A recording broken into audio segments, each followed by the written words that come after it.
How will the universe end? In what way will it die? These vast, dizzying questions seem to elude all thought. And yet, for the past few decades, modern science has been able to give us a picture of the ultimate fate of the cosmos, to explore the most plausible major scenarios of its coming death. And among the possibilities that have presented themselves to us, there is one that never ceases to fascinate me. The one of a universe that collapses and tells us the story of a game over in which the cosmos dies by collapsing in on itself. Today, there is no doubt that our universe is expanding. We know this because everywhere we look in the deep sky, galaxies are moving away from us. And their speed of recession is even faster the farther apart they are from each other. These observations, covering an ever larger volume of space, seem to favor the scenario of a slow death in a continuous slide towards silence, cold, and nothingness over absolutely dizzying spans of time. But nothing allows us to say with certainty that this accelerated expansion of space will continue indefinitely, and that it won't end someday in the distant future, slowed down by the presence of too much matter and gravity, before stopping and reversing, forcing the universe to collapse back on itself and heading toward a dramatic end where all the matter, light, and energy in the universe comes together in an extremely small volume, in a final climax that has all the makings of an apocalypse of heat and fire. But before we start looking into it just for the thrill of scaring ourselves about the terrible consequences of the Big Crunch scenario, in which the universe, somehow too heavy, starts to turn back, bringing about the collapse of the entire cosmos. That being said, we will now dive into the fascinating scenario of the universe's death by collapse, which is called the Big Crunch. Relying on a reversed timeline of the apocalypse to guide us. A timeline that takes as its starting point the moment in the distant future when the reversal of the expansion of space begins to manifest. And since even the most pessimistic estimates don't imagine such a scenario beginning to unfold, before the universe reaches the canonical age of 50 billion years, it's arbitrarily from this moment that we're going to start breaking down its various terrifying stages. We'll do this by imagining ourselves as hypothetical civilizations still in the universe, 4 times older than it is today. The first warning signs that the universe is about to collapse in on itself appear billions of years before the collapse process actually begins. Since, for the expansion to reverse, it must first slow down and stop at that time. Observing the cosmos on a large scale, future inhabitants realize the light is coming from distant galaxies. Although it is still stretched by the expansion of space, it starts to shift more slowly toward the red colors. Proof that the force of gravity is starting to become dominant during the billions of years that follow. Although the sky doesn't really look any different, every second brings them closer to the inevitable. Because the universe keeps decelerating until it reaches the moment when the expansion of space stops completely, to move beyond the point where the universe is at its largest. It then slowly starts to contract and its volume begins to decrease. The light coming from distant galaxies then gradually regains strength, visually shifting more and more toward blue colors, because the contraction of space increases the energy of the photons that reach us.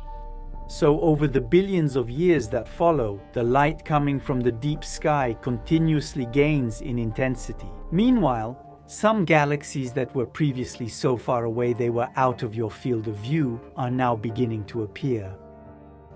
Thus, as the universe closes in, the number of faint and distant spots that can be observed in telescope images keeps increasing. For tens of billions of years as space continues to compress, the only truly notable disturbances are those of intergalactic distances, which shorten in a universe whose matter density keeps increasing, which over time will have the terrible consequence of accelerating the collapse.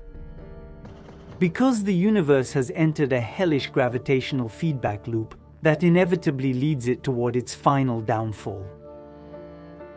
As the universe shrinks, the amount of matter per volume of space increases, and so the force of gravity increasingly takes over, further accelerating the collapse process. And in this universe, the contraction rate of spacetime is growing more significant. The volume of the voids separating the cosmic filaments has now shrunk enough for them to start mixing together. Everywhere in this universe that is contracting, regions of overdensity spanning several tens of millions of light-years are forming, and within them, the superclusters of galaxies, which are inexorably drawing closer, are beginning to merge. This is the beginning of the era of great collisions over the billions of years that follow, as the universe continues to contract throughout the cosmos. Galaxies collide or merge, mixing their vast layers of gas, which as they collapse give rise to bursts. New stars, for civilizations developing in galaxies that destroy and consume each other. The sky is so crowded with stars that night resembles dawn. These skies, lit by 1,000 lights, are both beautiful and dangerous. In these stormy bright heavens, supernovae form frequently. These giant stars that end their lives in cataclysmic explosions, irradiating the surrounding interstellar medium, are now breaking all records, spreading around them, for light years around death and destruction. And while the deep sky keeps getting closer and billions of new stars continue to light up, the supermassive black holes at the center of each galaxy awaken and blaze because many newly formed stars that pass nearby are torn apart by their gravitational field. Around them, disks of matter made up of stars torn to shreds are formed. Disks that heated to hundreds of millions of degrees. Because of the phenomenal rotational speed and friction, they emit powerful high-energy radiation over hundreds of thousands of light-years around them. Strangely, in this universe where distances keep shrinking like snow in the sun, this phase of stellar hyperactivity will be stopped by light. Because space-time, which continues to shrink, is reviving an old, tired light that, regaining its strength, will turn the cosmos into a living hell. You have to understand that 99.999% of the light particles currently traveling through space come from the cosmic microwave background and originate from a period in history when our universe, in its early days, was subject to phenomenal temperatures. But the expansion of space, by diluting and stretching this light, has reduced it to a faint and harmless hum. Microwaves whose temperature today is just under -170 degrees. However, as the universe collapses and space shrinks, the radiation's density and intensity both increase. So inevitably, as the universe shrinks and all the photons traveling through space see their wavelength shorten, the average temperature of the cosmos keeps rising during the billions of years of contraction that preceded. The temperature of this radiation coming from the cosmic microwave background thus rose above -200 degrees, -150 degrees, -100 degrees, -50 degrees, and it keeps rising. So much so that even in the coldest and most isolated regions of the universe, the thermometer now shows positive values.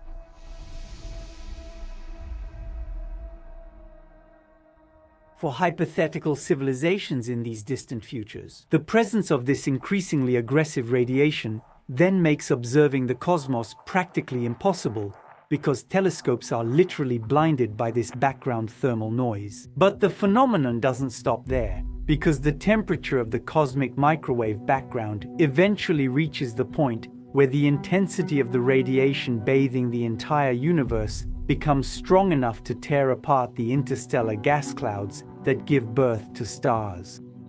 And their formation then completely stops.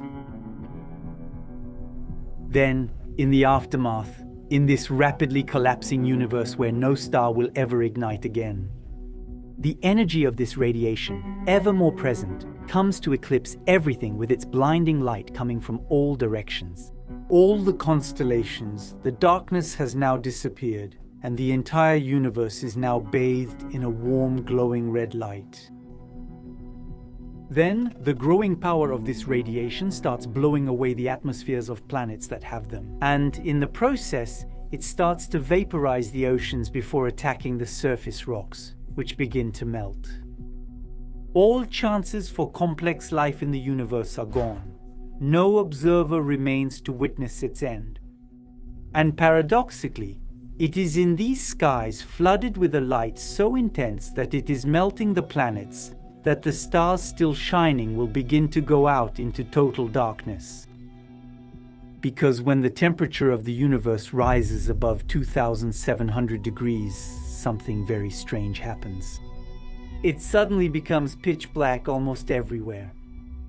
The reason is that at such temperatures, atoms are torn apart by the power of the radiation, and the electrons that are ripped from them then form, throughout the entire universe, a diffuse soup of incandescent plasma in which light struggles to travel freely over long distances. So, strangely enough, when the temperature of this contracting universe rises above 2,700 degrees, it becomes opaque. And it's as dark in there as it is inside an oven in which the stars still exist, but in this universe set in motion for a great return. The ambient radiation will soon reach energy levels so intense that these stars will be destroyed by the light that struggles to circulate there. Already partially shredded and peeled from the outside by the turbulence of the surrounding environment, these stars find themselves unable to counterbalance the pressure exerted by the light rays that surround them and struggle to diffuse. And in doing so, they all end up collapsing in on themselves, in a way, crushed by the power of the light. Then, when the intensity of the radiation, which continues to gain in power, reaches 5,500 degrees, the universe, heated white hot, reaches the temperature of a black sun's surface, growing ever hotter and denser. When it exceeds the threshold of 1,000,000 degrees, atomic nuclei begin to break apart. The contraction of space now reaches staggering levels, and distances shrink at speeds close to that of light. Then, a few thousand years before the Big Crunch, it's the turn of the elementary constituents of matter to break apart. In this extraordinarily turbulent and chaotic environment, with an astonishing density of matter and energy, only solitary particles remain, unable to bond, drowned in an ocean. A sea of radiation in which the last coherent objects of the universe drift in great numbers, namely black holes.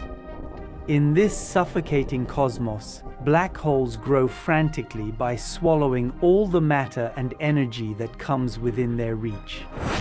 By merging with each other, some reach titanic masses, millions of billions of times greater than that of our Sun. So much so that their event horizon encompasses significant fractions of the volume of the observable universe. And the gravitational waves, of unprecedented power, generated by their coalescence, constantly distort and make the fabric of space-time vibrate, until the universe, in its terminal phase, eventually, in a sort of final apotheosis, becomes a total black hole.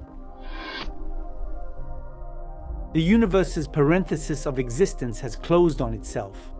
Everything it contained converged into a point of infinitely small volume, in which a gravity well of staggering depth and density was formed, a singularity that the cosmos itself created. Inside it, the dizzying, crumpled curves of space and time lose their meaning, and matter, if it still exists at all, has become its own property. The universe became indescribable when it hit a conceptual boundary beyond which our ability to describe the laws of nature stops. Today, neither general relativity nor quantum mechanics can describe the distortions of space-time that here diverge and degenerate to infinity. So every singularity leaves a lingering aftertaste.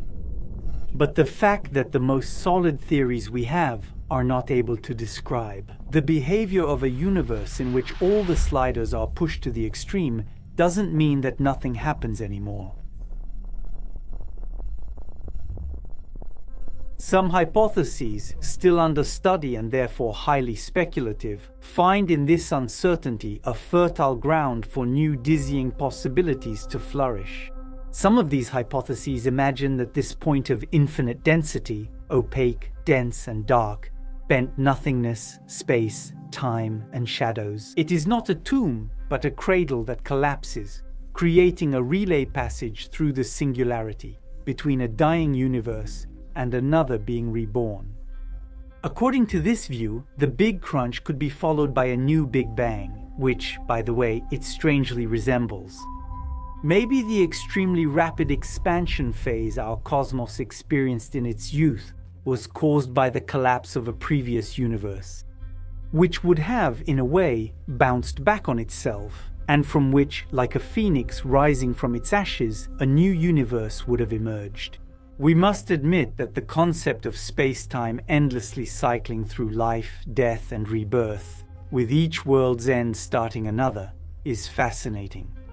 Has something powerfully poetic about it, but unfortunately, the beauty of an idea is not enough to make it true. And so far, we haven't found any trace whose characteristics could match the signature of a previous universe in the primordial light coming to us from the Big Bang. On the other hand, even though what happens at the level of the singularity remains a mystery that we are still far from unraveling. One question that we can partly answer today is whether the universe will continue to expand indefinitely. We know the cosmos must eventually collapse in on itself. It is necessary for the density of matter present in the universe to be sufficient for gravitational attraction to overcome the expansion of space that we currently observe. However, since the late 1990s, the measurements that allow us to estimate the amount of matter present in the universe, particularly by analyzing the way light propagates through it, have all shown that we actually live in a cosmos whose density is far from sufficient to slow down, stop, and then reverse. The expansion of space? An expansion caused by a mysterious repulsive force whose effects we observe on the large scales of the cosmos and which has been named dark energy.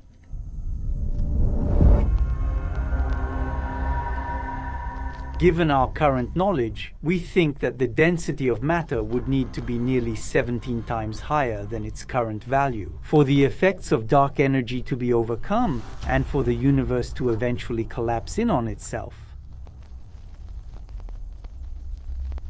So the scenario of the heat death of the universe, which I already talked to you about in a previous video, is now considered the most likely ending. So we can see some good news here. The universe doesn't seem doomed to perish in a hell of apocalyptic raging temperatures, but rather by cold in an infinite and eternal dilution of space. Which, when you think about it, isn't really that reassuring.